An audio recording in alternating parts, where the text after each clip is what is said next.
Magandang araw mga kababayan, narito muli tayo para bigyan kayo ng pinakabagong update tungkol sa Bagyong Julian ngayong Sunday, September 29. Tumaas na po ang category nito at naging severe tropical storm na. At kung bago lang kayo dito sa channel, make sure to subscribe para lagi kayong updated sa mga kaganapan sa lagay ng panahon. Bahagyang lumakas si Julian habang patuloy itong kumikilo sa silangan ng Cagayan. Nagtataglay na ito ngayon ng hangin na umaabot ng 95 kilometers per hour habang ang bugso nito ay umaabot na ng 115 kilometers per hour. Ayon sa pinaka-latest data, ang sentro ng bagyo ay nasa 305 kilometers silangan ng Apari, Cagayan at patuloy itong kumikilos pakanluran sa bilis na 10 kilometers per hour. At itinaas na rin sa signal number 2 ang mga sumusunod na lugar, hilagang silangang bahagi ng Cagayan, Santa Ana, silangang bahagi ng Babuyan Island. Ang mga lugar na ito ay makakaranas ng hangin na may bilis na 62 to 88 kilometers per hour na maaaring magdulot ng minor hanggang moderate na pinsala sa mga bahay at infrastructure.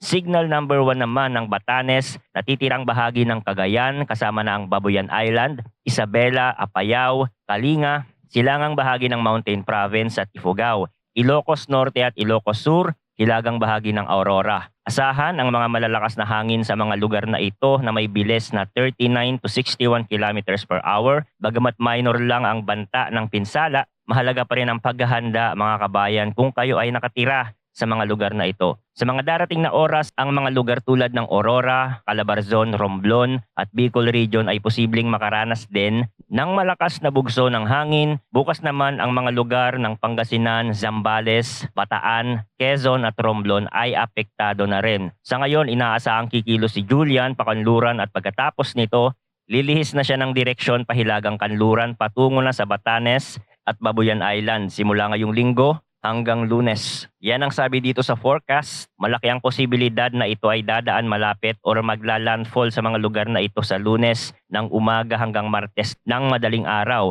Ang isa sa pinangangambahan dito ng Pag-asa ay ang patuloy na paglakas ni Julian. Expected na magiging isang typhoon na ito sa Lunes at mataas din ang posibilidad na umabot pa ito sa kategoryang super typhoon. At mangyayari yan malapit sa Batanes at Babuyan Island, kaya pinaalalahanan ang mga residente na nakatira sa mga lugar na ito na maging handa. Kasi pwedeng umabot ang lakas nito ng 200 kilometers per hour na posibleng mangyari sa Tuesday, October 1, bandang hapon. Inaasahan na mananatili ang Bagyong Julian sa Philippine Area of Responsibility hanggang Thursday, October 3 at saka ito lalabas ng PAR. Bukod kay Julian, meron pang isang tropical storm na namataan ang Pag-asa. May pangalan itong Jebi na matatagpuan sa east of Northern Luzon sa labas ng PAR. Pero sinasabi ng Pag-asa malayo daw ang chance na pumasok ito sa Philippine Area of Responsibility at hindi makakaapekto sa ating bansa. Okay? So yun lamang ang weather update natin for today. Salamat sa pakikinig at patuloy po tayong mag-ingat.